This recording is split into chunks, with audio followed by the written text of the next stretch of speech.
Good morning student. देखिए BSc आपका जो आपका थर्ड सेम है उसमें कुछ एनिमल फिजियोलॉजी के अकॉर्डिंग है और बीएससी सेकंड ईयर वाले बच्चों का भी है जिनका मतलब बैग लगा है जूलॉजी में, उसका टॉपिक है ये। देखो थायराइड ग्लैंड, ओके।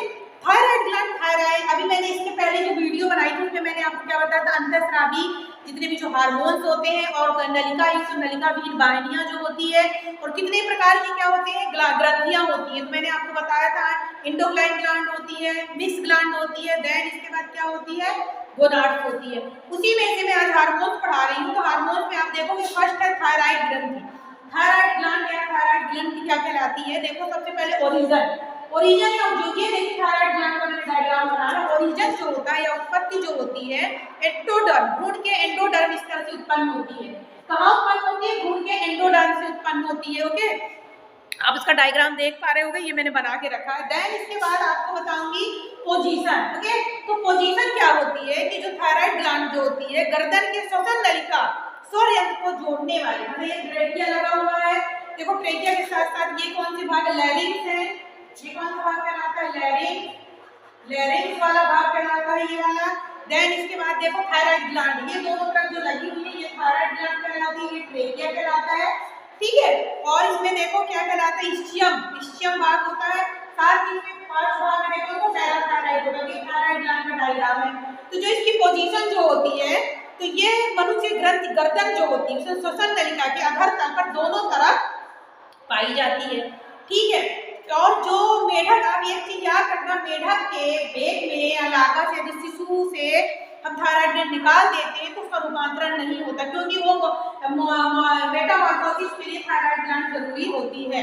ये समान ग्रंथि को नियंत्रित करती है, ठीक है। थायराइड ग्लैंड जो होती है एक ही संख्या में उद्गम भ्रूण की श्वसन नलिका और जीवा के आधार पर होती है।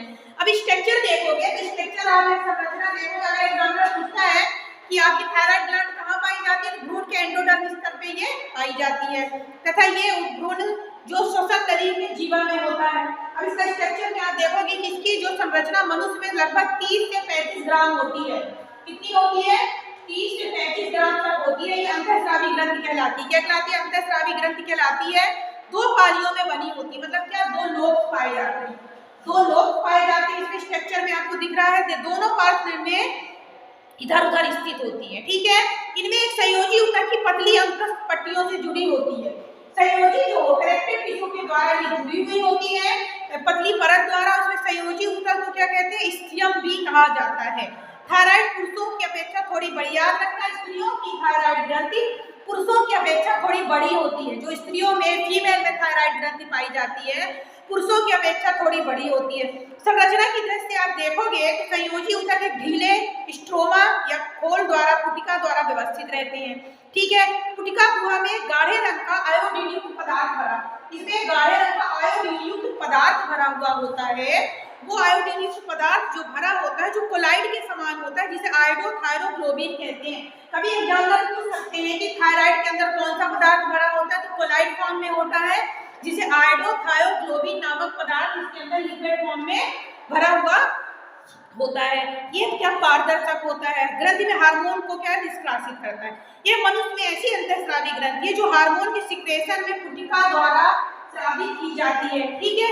साथ ही आप देखोगे कि पैरापुटिका सी आकार के, आप देख रहे हैं पुटिकाएं जो जितनी भी इसी आकार की दिख रही है, देखो इसी आकार की पुटिकाएं दिख रही है। इसके अंदर क्या बना है? आयोडोथायोग्लोबिन नामक एक कोलाइड पदार्थ भरा हुआ होता है थायराइड ग्रंथि के अंदर, ठीक है। आयोडोथायोग्लोबिन वास्तव में एक प्रोटीन युक्त पदार्थ है, याद रखना। आयोडोथायोग्लोबिन, ग्लोबिन से आपको समझ में आ गया होगा कि प्रोटीन है क्योंकि ग्लोबिन लगा है। तो आयोडोथायोग्लोबिन, तो ग्लोबिन से मतलब ये क्या होता है कि प्रोटीन युक्त पदार्थ कहलाता है, ठीक है। ये टायरोसिन अम्ल द्वारा रुधिर में उपस्थित आयोडीन से मिलकर दो हार्मोन बनाता है, ठीक है। रुधिर का आयोडीन विस्तृत होकर पुटिका कोशिकाओं में चला जाता है। अब देखो दो हार्मोन कौन कौन से होते हैं? थायरॉक्सिन हार्मोन और ट्राइथायरोडीन हार्मोन।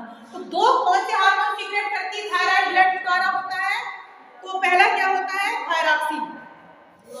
थायरॉक्सिन हार्मोन जो होता है इसे T4 भी कहा जाता है। कभी-कभी आप देखें थायराइड का टेस्ट कराते हैं तो अपन को T4 और T3 का टेस्ट होता है, तो वो यही टेस्ट है, तो T4 युक्त होता है, ठीक है। साथ ही क्या कैंडेला ने 1914 में सबसे पहले हार्मोन्स को रबे बना बनाए, क्या रवे ने बनाया। और हार्मोन 65% भाग आयोडीन होता है।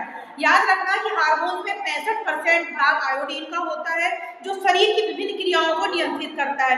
ये माइटोकॉन्ड्रिया की संख्या का मापन और नियंत्रण भी किया जा सकता है। हमने अभी बताया कि भेड़ के शरीर से अगर ये निकाल दी जाती है तो उसका मेटामॉर्फोसिस की क्रिया रुक जाती है। आप हमेशा जाते हैं पैथोलॉजी में तो T4 T3 टेस्ट कराते हैं ना, क्यों कराते हैं? थायराइड के लिए, कि हमारा थायराइड तो सिक्रेशन नहीं हो रहा है ज्यादा। ये उपापचयी क्रियाओं को भी नियंत्रित करती है, ये समान वृद्धि को नियंत्रित करता है।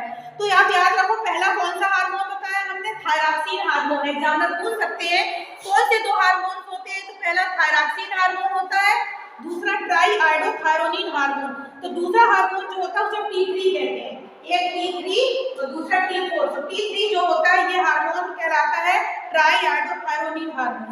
ये अमीनो अम्ल और आयोडीन से मिलकर बना हुआ होता है। याद रखना कि अमीनो अम्ल और आयोडीन से मिलकर के बना हुआ होता है। थायरॉक्सिन जो होता है इसे 4 गुना अधिक प्रभावी होता है। देखो थायरोकैल्सिटोनिन, याद रखना थायरोकैल्सिटोनिन यह भी एक हार्मोन युक्त पदार्थ है जो कैल्शियम की मात्रा को मतलब सिक्रेशन करता है या कंट्रोल करता है। थायराइड ग्रंथि का नियंत्रण या कंट्रोल कैसे होता है? थायराइड ग्रंथि का जो कंट्रोलिंग TSH द्वारा होता है, यानी कि थायराइड स्टिमुलेटिंग हार्मोन द्वारा। TSH द्वारा थायराइड ग्रंथि का क्या कंट्रोलिंग होता है, जिसे क्या कहते हैं? Thyroid systematic hormone. इसके अलावा इसको पुनर्देशित नियंत्रण भी किया जाता है। थायराइड ग्रंथि के जो कुछ विकार होते हैं, तो देखो थायराइड ग्रंथि वाला विकार क्या कहना है कि डिसऑर्डर जिसको कहेंगे। तो थायराइड के डिसऑर्डर में सबसे पहले क्या होता है? अल्पस्राव द्वारा हाइपोसिक्रेशन। थायराइड के कम स्राव से या अपने शरीर में थायराइड की मात्रा कब सिक्रेटिव होती है? तो पहली बीमारी होती है जड़ मानवता।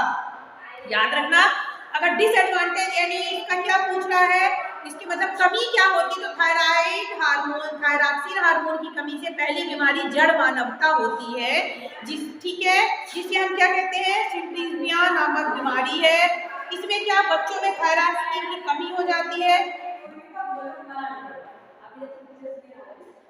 बच्चे बौने, कुरूप तथा मानसिक दिखाई देते हैं। बच्चे बौने हो जाते हैं, कुरूप हो जाते हैं और कैसे दिखाई देने लगते हैं? बौने दिखाई देने लगते हैं।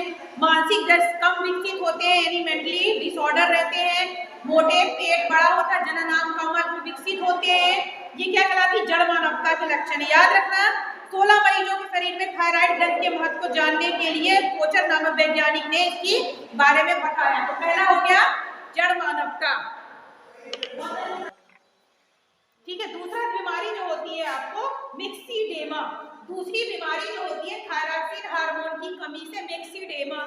देखो मिक्सीडेमा वयस्कों में थायरॉक्सिन की कमी से होने वाला रोग। इसमें बाल झड़ने लगते हैं, त्वचा ढीली हो जाती है, झुर्रियां पड़ जाती हैं, ठीक है। त्वचा के नीचे वसा या फैट जम जाता है, पलके मोटी और मोटे हो जाते हैं। तो मिक्सीडेमा बीमारी जो दूसरी होती है, ठीक है। शरीर क्या अधबड़ा सा दिखता है, मोटा फूला हुआ अधबड़ा शरीर दिखता है शरीर, ओके। तो ये मिक्सीडेमा। तीसरी बीमारी होती है सिंपल गोइटर या सामान्य घेंगा रोग, जो मोस्टली आपको क्वेश्चन कंपटीशन में भी पूछता है, ठीक है। तो सामान्य घेंगा रोग भोजन में आयोडीन की कमी हो जाने के कारण घेंगा नामक बीमारी होती है, गोइटर।